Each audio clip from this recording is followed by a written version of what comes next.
Is Roman Bravo Young the fastest wrestler in the NCAA today? With a huge field of extremely athletic and agile competitors, RBY stands out from the pack in numerous ways. Number 1, his raw speed. Raw speed is the amount of time it takes a wrestler to get from point A to point B. When most people think of a fast wrestler, they typically think of this element. RBY's raw speed is incredible, especially when you pay close attention to his neutral game. Now let's analyze some of RBY's fastest takedowns. The first sequence we're going to look at is from the 2019 Southern Scuffle semifinals, where we see Roman taking on Austin Gomez. About 15 seconds into the match, Gomez goes club underhook, then switches to an inside tie. We see Roman take an elbow tie with his head on the opposite side. RBY is in decent position for a duck, but he ends up hitting the stupidly quick elbow pull to a low-level double and gets an instant finish. Let's watch this again, frame by frame. From the time RBY starts the elbow pull, it takes him 13 frames of a 24 frame per second timeline to get in on Gomez's leg without the finish. But it only takes him 5 frames to get to Gomez's leg from the time he releases the elbow pull. This means that it took a little over a half of a second from the elbow pull to the shot for Roman to get in on Gomez. And once he releases the elbow pull,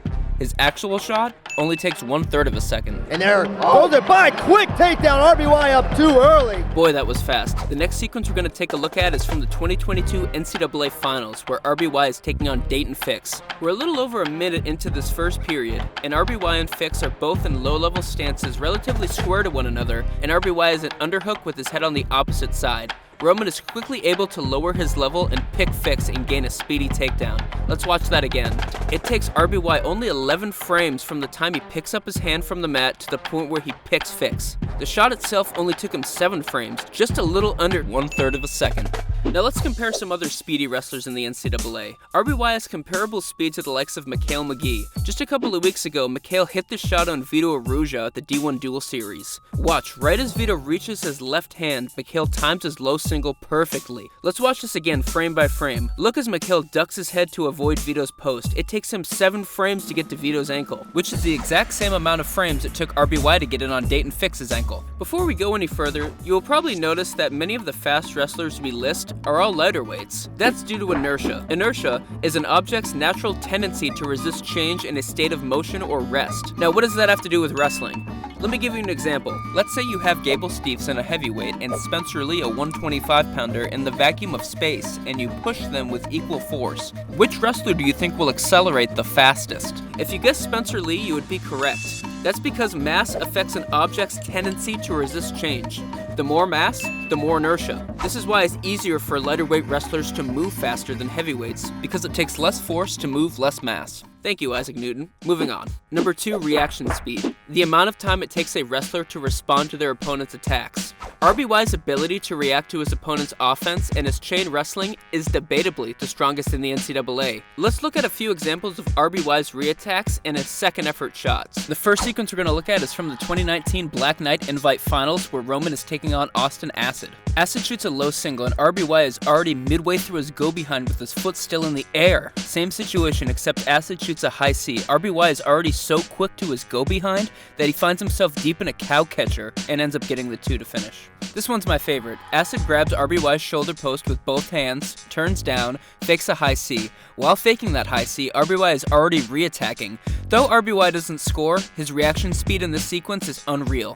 Now let's look at some of RBY's second effort re-attacks. In the same match, you see RBY take somewhat of a lower effort shot, but it seems like he does this to open up his opponent's defense so he can then take another shot that usually gets him the score. He does this against David Campbell of Bucknell. RBY ducks, his opponent defends, but he then shoots an immediate double once his opponent opens up. He does this back-to-back times in this match. Check this out. Excuse me, right side single attempt. And again! Another wrestler who has comparable reaction speed and second effort shots is Vito Arujau. We're going to look at the match where he faces Sam Latona in the Cliff Keen semifinals. I'm not even really going to explain the sequence, just look at all the shots Vito takes. I would call these third effort shots. Now, probably the most important aspect of RBY's speed is the timing. Number 3, timing. Timing is picking the precise moment to perform an action in wrestling. Timing can be very important when it comes to executing a move and scoring points. This is the part of RBY's speed that I believe separates him from the rest of the NCAA. For example, Spencer Lee and Yanni Diakomahalis are both 2 wrestlers who have equal, if not better timing than RBY, but I don't consider either Spencer or Yanni in the conversation of fastest wrestler in the NCAA. NCAA. Not only is RBY so crazy fast with his raw speed and reactions, his timing when he does these moves is similar to the greatest guys in wrestling today. Here's a few examples. Here, RBY sets up his attack by snapping his opponent's wrist down and then reaching up. Once his opponent reacts, Roman shoots, gets deep, and finishes easily.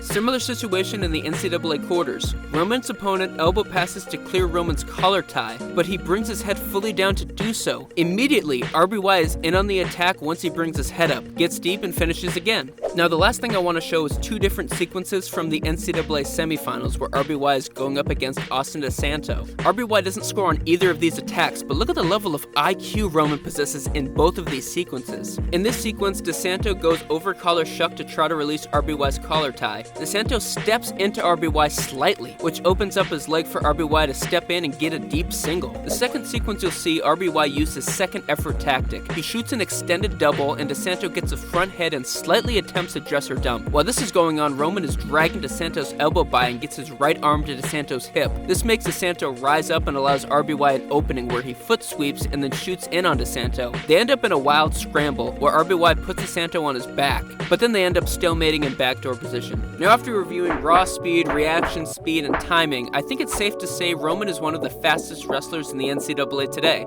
if not of all time. And if you want more RBY content, watch Straight Outta Tucson, no subscription required. It's free, only on FloWrestling. And let us know in the comments who you think the fastest wrestler in the NCAA is today.